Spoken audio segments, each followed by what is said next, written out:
I could just say a giant fuck you to the refs in that Oh yeah. tonight. Yep. I'm cool with a ref swallowing their whistle, but come on, man, make the calls. Shout out to Tang though. Tang is that guy. Oh yes. They how much they end up winning by? It was close. It was like a 3-point game. Yeah, I know it was close early and into the second half.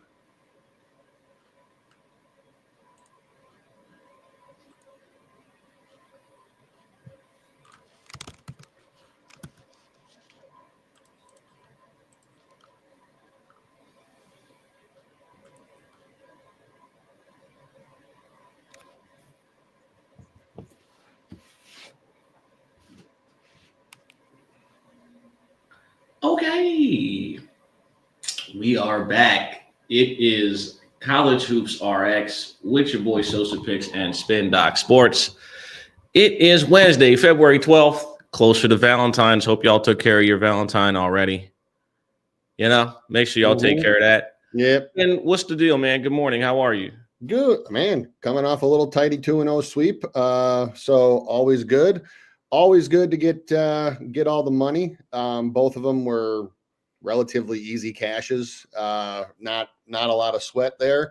And man, the other one from last night that I know that we talked about is UK got them again. I was actually surprised that they won as handily as they did. I mean, Tennessee made it cut it down to a 3-4 point game at a couple times during the second half, but really, Kobe Bryant.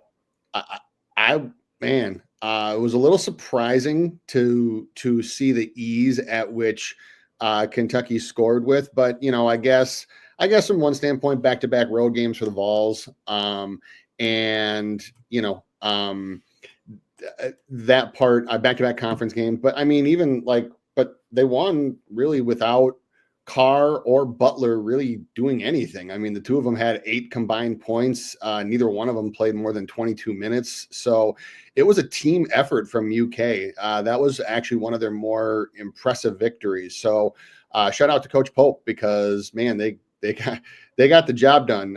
In VIP, we cashed the under on that one, but I had said all day that I wouldn't be surprised if Tennessee won, and I was surprised that they did not. So, and also with the ease that UK won with. So, yeah, like I said, shout out to the Cats. You really got to shout out Kobe Bryant. Kobe Bryant hit the big three. Yep. Kind of like that was the dagger.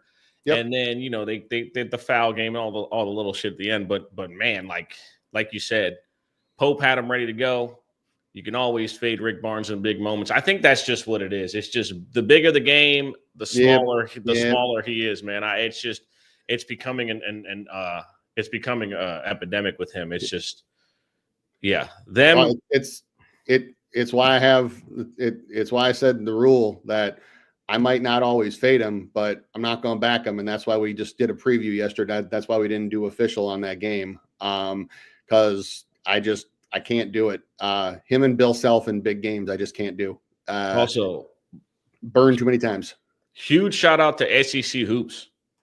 Top 3 teams in the AP top 25 all won last night. All took care of business. Got to shout that out because last week we saw 1 and 2 fall on the same day. Obviously, we got to wait till the weekend before we start saying it's a thing, right? Yeah. But shout out to the top 3 teams in college basketball being from the SEC. Who'd have thought? Yeah, it's the conference right now. I think as of last night, they were projected for it might be double-digit bids. They're looking crazy. It's looking crazy. Well, I mean, yeah, it would be double-digit bids because it's a mega conference now.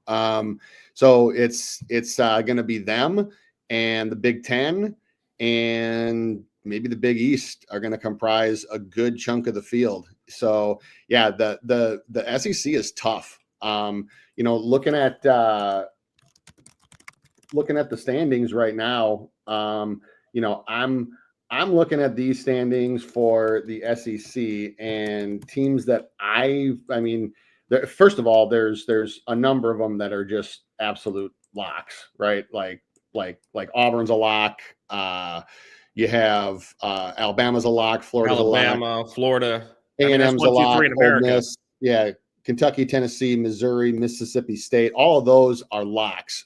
So, that's 9 right there. Then you go down a little bit further and you have Vandy as of right now, I think is in. I think that I'm not sure if Georgia's in. They might be. Texas, Texas has 10 losses and they have a few I think they have a few sub-quad. They have a number of sub-quad 1 losses. So they got to be careful. Oklahoma and Arkansas. I mean, really the only 2 teams right now that you can say won't get in the tournament from the SEC for certain would be LSU and South Carolina. Those are the only 2. Otherwise, 9 locks. I think I would actually put Vandy in a lock status right now. And then you have Georgia, Texas, Oklahoma, and Arkansas, who are kind of, to be determined, on the bubble, playing off the bubble, whatever you want to call it. So this is going to be one hell of a conference tournament. This is probably the conference tournament that I'm looking forward to the most. And I don't even follow. I mean, I follow SEC basketball because it's the best and biggest conference, but it's not my favorite conference, but it's just fun ball to watch. So yeah, definitely. They've really taken over. Definitely want to watch SEC tourney. They've really taken over this year. Yeah, as far as like being the dominant college conference, it's usually obviously like Big 10, Big 12. They're always there. But man, like you're just seeing it. It's crazy. Yeah, and then just real quick to kind of compare that to the Big 10, you have Michigan, Purdue, Michigan State, Wisconsin, UCLA, Maryland, and Illinois are probably locks right now. I think Nebraska's in right now. I think that Oregon is in at the moment. They might be on that first 4 bubble. And then after that, see, the difference between the SEC and the Big 10 is I think that you have you have way more Big 10 teams that are going to have to just make one hell of a run that are probably like for sure out if the tournament started today. Rutgers, Iowa, Minnesota, Northwestern, Washington, Penn State are probably all out if the tournament started today, and probably aren't even like really that close. The only ones that I can see that I think that you can maybe make a case for is you might be able to make a case for Indiana. You might be able to make probably not Ohio State, and you 10 losses already with a few sub-quad 1 losses, USC. So, just kind of comparing the 2 big conferences is that you don't have as many locks in the Big 10, and you don't with the SEC, you have literally 2 teams that are like out. Whereas in the Big 10 right now, unless teams go on a hell of a run, you're probably looking at about 5 or 6 teams that you can say, unless they win the conference tournament, which this is going to be like one mega conference tournament, even with the bottom few teams not making it. It's going to take a hell of an effort. So yeah, SEC best conference in basketball. You also see, like you were saying, I think we're also about a week out from hopefully winning that future on Michigan State to win the Big 10.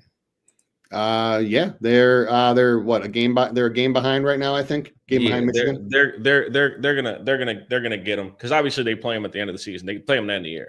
Oh yeah, always. Yeah. So fuck Michigan. Yeah. Also, I'm cheering against Michigan. I think my boy Juwan Howard got a raw deal. He might not be he just might not be as good as a coach as I thought. Yeah. That might be the case.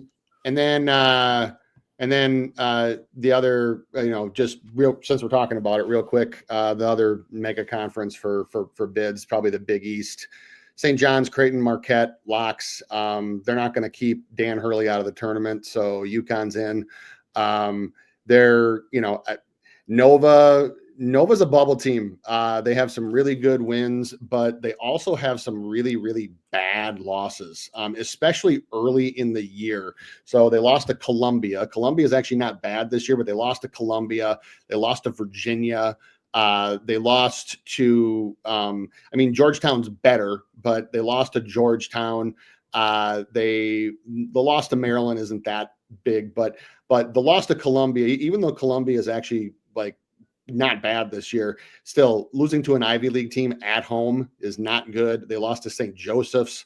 Those losses are really going to hurt them. So I would probably put them firmly on the bubble right now, which we're going to get to their game in just a little bit here. And that's the reason why I bring up the Big East, because with St. John's is an absolute lock, and they're actually right now probably playing for a top. They could even go as high 2. If they win out and win the conference tournament, they could legitimately make a case for a 1 seed. Probably more like a 2 seed, but and a dangerous 2 seed at that. But Nova needs tonight so bad for their resume. But we'll get to that. Absolutely. Neptune's hanging on by a thread, brother. He is hanging on by a thread. He is. Thank God the Eagles won a Super Bowl. Nobody gives a fuck that Villanova is teetering on 500. Nobody cares in the city. They are. Everybody gets a pass. You're good. St. Joe's awesome. Whatever. Fuck it. At least until the brackets come out and they're not in it, and then they'll be calling for his head. Well, you know the rules, man. You're only nobody cares anymore. Game. Nobody cares right now because they're still got Super Bowl hangover. Fact, though. Well, you already know what it is. Getting to the slate today. First game, obviously, we're talking about before we got on stream. Southern Illinois headed to Bradley. You got SIU, the Salukis, catching 8.5 with a total of 145.5. Obviously, it's a huge line. On the road. What's your angle for this one? Dog days for me. Salukis plus 8.5 for this one. A couple of reasons why. First is when Bradley beat them back on December 3rd, they actually beat them at home, and they beat the living shit out of them. It was 83-60 was the final, and the game wasn't really that close. Bradley got off to a double-digit lead early, led by 17 at halftime, but that was also during a period of time where Southern Illinois had lost 5 of 7. They actually had a really, really rocky start to the year. And at one point, I believe, were 5-11. Since that point, they have won 7 of their last 9 and have actually been playing pretty phenomenal basketball. And one of the only losses during that period of time was against Drake, who's just beating the hell out of everybody in the conference. Good to see Drake get a win here. Good to see Drake get a win here and there. Well, it's a different one. That's a different Drake. Oh yeah. A different Drake. Different kind of minor there. But no. Only loss, or one of the only losses in that time, was to conference leader Drake, who's just beating the hell out of everybody and is 22-2.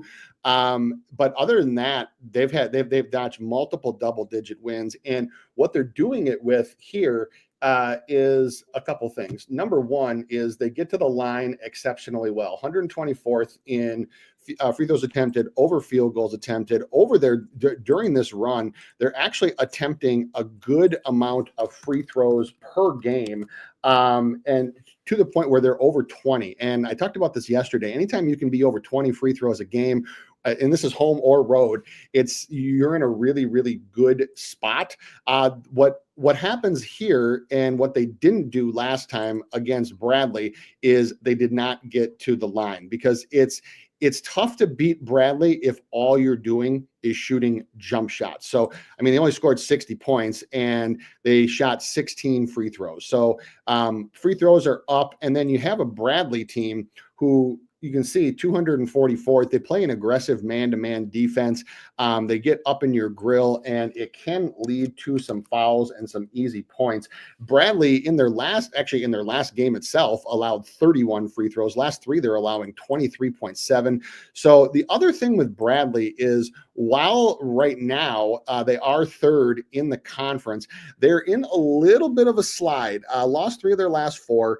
And with 2 of those being at home, they actually lost by 23 to Illinois Chicago at home. And one of their only wins, or their only win during that time, was Evansville, who matches up terribly with them and is a much subpar team. So I also look at where SIU does have a number of kids that can shoot the three. Bradley does too, but they're not shooting the ball as well lately.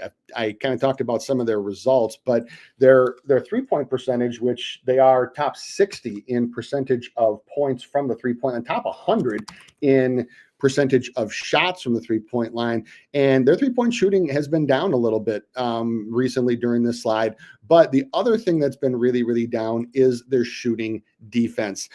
Their defense has been failing them. And whenever you allow Illinois, Chicago to put up 93 against you at home, that means that your defense is failing. So to the tune of allowing 52.8% effective field goal percentage. This is a team that's in the top 50 and allowing almost under 47. So with a combination of those things, you have an SIU team that's playing really, really good basketball right now. So, is SIU going to win the game? No, probably not. But in a revenge spot like this, and really, it's tough to compare the last game because those were two teams in two very, very different places. So official play would be Southern Illinois plus 8.5. Mute, I think. SIU, the Fighting Salukis. Again, not mad at that at all. Next game we're going to get into is good old A-10 basketball. You got St. Bonaventure playing at URI. URI -2 with an over-under of 143.5. This is yet another game that I wouldn't even fathom to touch with a 10-foot pole unless you told me to bet it. So why and what are we betting on in the Rhode Island St. Bonaventure matchup tonight? Well, if you like offense, this would not be the game to watch. So I have my three different areas for what constitutes a total, and this one actually meets pretty much across the board the categories for and under. So you have a St. Bonaventure team that, so Rhode Island plays at a little bit faster pace. They're actually top 35 in the country, but St. Bonaventure tends to dictate tempo and plays at just a painfully slow pace, 346 in the country, and they don't get sped up. It doesn't really make a difference who you are or how you play. They don't get sped up. The other thing that both of these two teams have is they don't foul. So 30.4%, 23.2, 8th and 109th in the country. Neither team allows a lot of free throws, which is actually good from Rhode Island's standpoint because St. Bonaventure can actually is pretty good at making free throws. So, but you have two teams who both of these teams, last three, Rhode Island is allowing only 15.3 free throws per game. And St. Bonaventure is third in the country for free throws allowed per game. They're only allowing 11 per game over their last three. So you take that out of the mix. Next is the 3-point shooting. And you can see that St. Bonaventure struggles a little bit from three, 32.9, 219th in the country. They also don't have a whole lot of dead-eye 3-point shooters down here. So you have only one rotation player at 34.8 or better. So a lot of 2-point shots and not a lot from beyond the arc. Now, this game is at Rhode Island, and at home, not only is Rhode Island's 3-point defense quite good, at home, they are allowing 25.3% from beyond the arc. That is third in the country for all teams on their home floor. And what really, really helps them is the length that they have on the wings. So you can see here, 6'4", 6'7", 6'3". Other than Sebastian Thomas, a lot of length on the wing to close out on shooters. I've talked about this again and again and again, is that teams that can defend the three well typically have a lot of length on that wing to get out and close out on shooters. So you have a Rhode Island team that's average defending the three, that's average in shooting the three. I apologize. And then you have a St. Bonaventure team that is allowing 33.8% from beyond the arc in their last three. They're allowing 33.5% overall, have defended the three quite well. So this one checks all the boxes for me for the conditions for an underplay. So the official play for this one will be St. Bonaventure and Rhode Island under 143.5. This one opened at 145.5, which I actually thought was too high. Some sharps in the public think so too, because with only 54% of the bets and 55% of the money on the under, it has already dropped by 2 full points. I think it's still fine at 143. I would play it down to like 141.5 if you wanted to. So, under 143.5, there's just Bonaventure's two plays at just a painfully slow pace. Neither one of these teams allow a whole lot of free throws, and neither team shoots the ball exceptionally well, and both teams defend the three pretty well. So those are the 3 elements, which means under we go. All right. And we're going to go to the LSU at Arkansas ball game. Listen, I'm going to keep it short and simple on this one. All right. LSU stinks. LSU has gone on the road and gotten fucking whooped by everybody. This is a revenge spot. They were able to beat Arkansas head-to-head earlier in the season. Calipari is going to say to his boys tonight, they shouldn't be on the court with you. I'm laying the 10. The 9.5 with Arkansas, I'm laying the 9.5. You just look at the performance of LSU on the road. It's just absolutely pitiful. They stink. Not a good year. Don't have NBA talent in-house. Coach is always on the hot seat at LSU. Don't worry, though. The egos of the boosters seeing all of these other SEC teams play well in basketball will force them to open their pockets even more. They did it for the girls' team. Don't worry. LSU help is on the way. Don't be surprised if a couple of top 25 guys sign in the next couple of weeks. I would not be shocked, but that's the situation going on at LSU. They just don't have the players in-house right now, and they'll get it right. They always do in every facet of sports. They're just a great program or a great school as far as athletics go. But tonight, Arkansas should, belt to ass. Better team, more talented, probably playing their better. I wouldn't say their best basketball, but I think Calipari is going to have these guys ready to go tonight, and I think they'll escort LSU off the premises relatively quickly. That's my only play for the day. Laying the 9.5 with Arkansas, like the Razorbacks tonight. Yeah, you talked about LSU's shooting on the road. Huge home road disparity. Actually, one of the biggest home road disparities in effective field goal percentage in literally every college basketball. They forget how to play ball. They forget how to play basketball when they go on the road. It's crazy. Anytime that you have a home road disparity for effective, like just shooting percentage or effective field goal percentage of 5% is significant. 7.5% is bad. LSU, their home road disparity, 10.6%. They're shooting 55.7% at home. They're shooting 47.1% on the road. If you factor that across all college basketball teams, they would rank below the following teams: Sacramento State, Stony Brook, Delaware State, New Hampshire, Nicholls State. You see where I'm going with this. So, yeah. Yeah, it's again, this is – after reviewing the entire slate, this is the only play that I love significantly. And yeah, like I said, Calipari, I'm pretty sure it's sitting in. They're not making the tournament, or it's not, or they still believe they have a fighting chance of making something happen. I still think they're teetering. A 3-game win streak and they're in. They could, yeah. That's how I'm looking at it. I think they're approaching it the same way. I think Cal is looking at it like this team is talented. As far as continuity or chemistry, it takes some time. I wouldn't be surprised if DJ Wagner's in college for another year.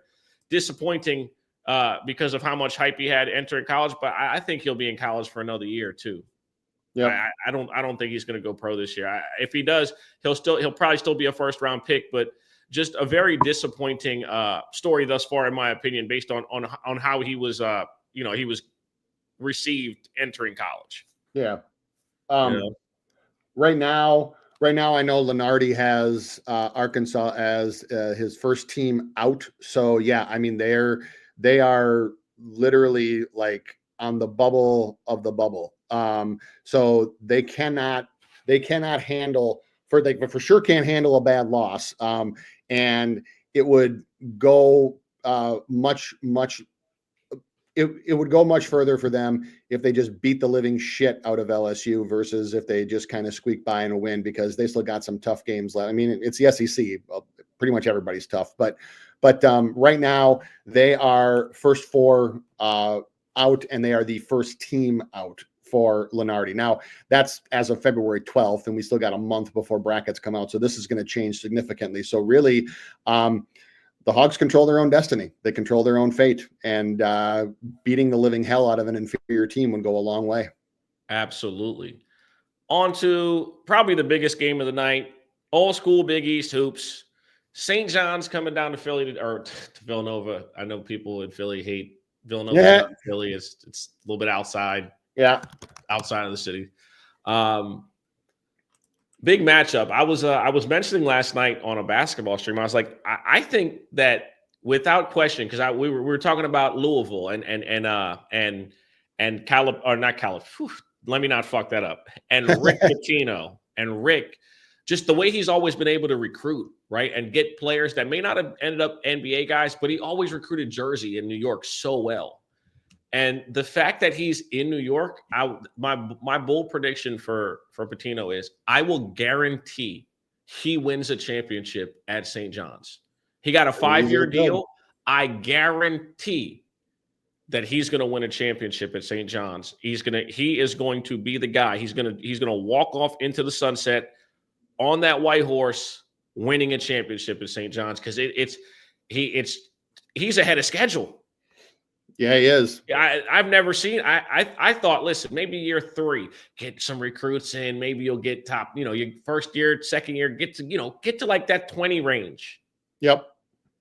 That's just my lead in. Your thoughts on tonight's game? Obviously, Villanova, tough spot, playing against the best team in the Big East, who no one saw this coming to start the year. I mean, we all thought they'd be competitive, but I don't think anyone saw what we're seeing or anticipated what we're seeing right now. Yeah, it's really hard to stand in front of the Pitino train right now. The Johnnies are just absolutely rolling since since November 30th. Their only loss was a 1-point loss in Omaha, which we've talked about as one of the toughest places to play in the country.